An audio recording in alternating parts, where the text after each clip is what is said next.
Hi there. Today I'd like to spend a few minutes talking about the basics of writing data briefs.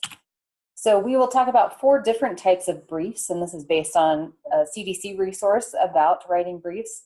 So those 4 are information briefs, issue briefs, policy briefs, and policy impact briefs. We'll identify the steps to writing a data brief, and then look at some existing data briefs as templates or kind of ideas to help you get thinking about how to create your own.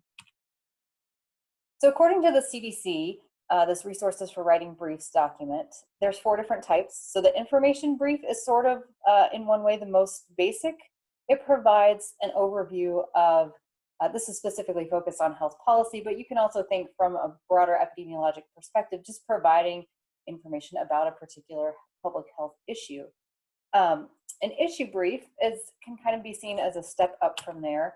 We look at these text definitions.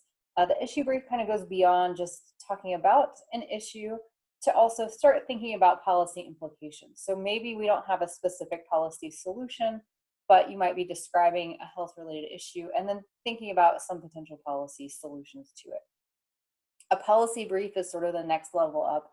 And so we do the same thing, set the background, provide some context for why the topic is important, and then start to get into health policy options. And so this is when there are some evidence-based best practices or a particular solution that you're trying to promote. And finally, a policy impact brief is kind of the most involved type of brief that we can write.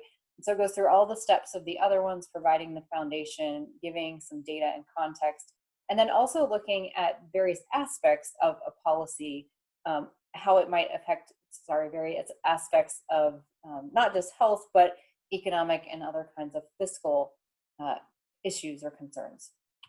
So again, those are the 4 kind of broad categories that CDC defines for writing a brief. And very often in epidemiology, we do just provide information or sort of data briefs where we want to summarize information data that we've collected. But it is always nice if you can take that next step and move it towards more policy-focused policy solutions. And that really moves us from just traditional or kind of the early stages of epidemiology's definition into the more impactful, consequentialist-based epidemiology practice. So when you're writing a data brief, just as when we're writing anything else, targeting the general public or a particular audience, we want to know who that audience is and make sure that we are clear about who they are too. So defining your audience and getting to know something about them. So you can always assume that people you're talking to are generally well informed, but probably not experts in your particular area. So it's important to provide basic information so everyone's on the same page. No one feels like they're behind at the get-go. And you also want to always use clear and direct language and write it at as low a grade level as possible so that the majority of people can understand it. You also want to select a main issue or message for your brief. So often we have lots of data, and so it is partly our job to identify the most important or the most relevant pieces of that data and make it manageable for people reading it. And that sort of feeds into one of these later data points, which is to make the document and the data within it visually appealing. So creating tables or figures are a really nice way to organize data. And when we make tables, we want to make sure that they have this kind of smallest number of rows and columns as possible to get the message across. We don't need to inundate people with data. And a lot of times for these briefs, we don't need lots of extra information about standard errors or standard deviations or confidence intervals, and maybe not even p-values if we're not making direct comparisons between groups. So it's important to think again about your audience, what your purpose is, in order to really identify what data you need to share. And then you do want to interpret the data for your readers. So tell them what are the important concepts, where were there differences between groups potentially, and make sure you're balanced in that assessment. So there are always limitations to data, and it's important to be clear about those in your brief so that you don't give people, an unbalanced picture of reality, or that you're not just promoting one idea or potential approach over another that might be equally good or might be more appealing in some ways. So provide as much information as you can about both the strengths and limitations of the data that you're using in your brief. So this outline came from a different website. There's Policy Brief Toolkit, which I also think is really helpful. Again, this is a kind of similar but alternative outline for how to think about putting your brief together. So you can start by defining the problem, and that's giving people the background on the who, what, why, kind of the descriptive epidemiology pieces potentially. And then move into thinking about what are some solutions.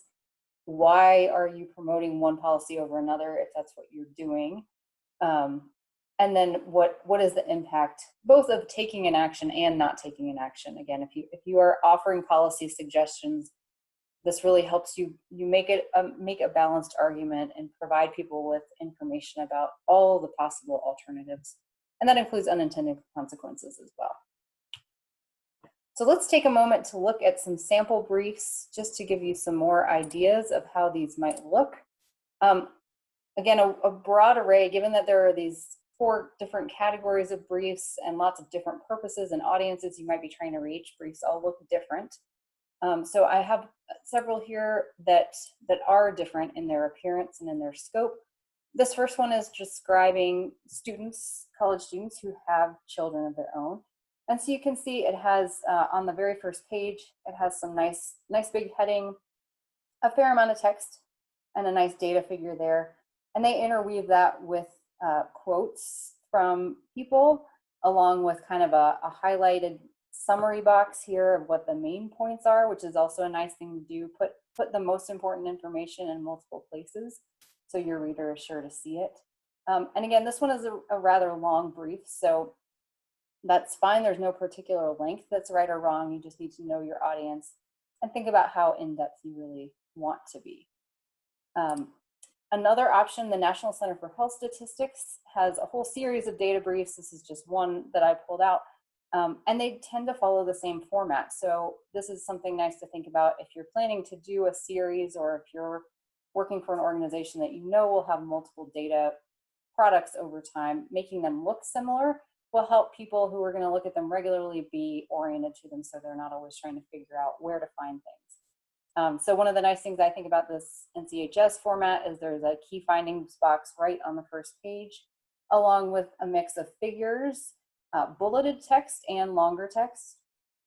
And so it's also colorful, so it's a lot of information, so it's still data dense, but lots of opportunities for people to see the highlights. And there's also a summary at the end, again, in addition to that key findings box at the beginning. Another possibility, this is just a fact sheet from the Alzheimer's Association, but this is really not presenting data or results, but instead talking about a data source. So kind of highlighting what information can be gained from collecting data, and so advocating for the inclusion of these particular modules on the BRFSS, the Behavioral Risk Factor Surveillance System.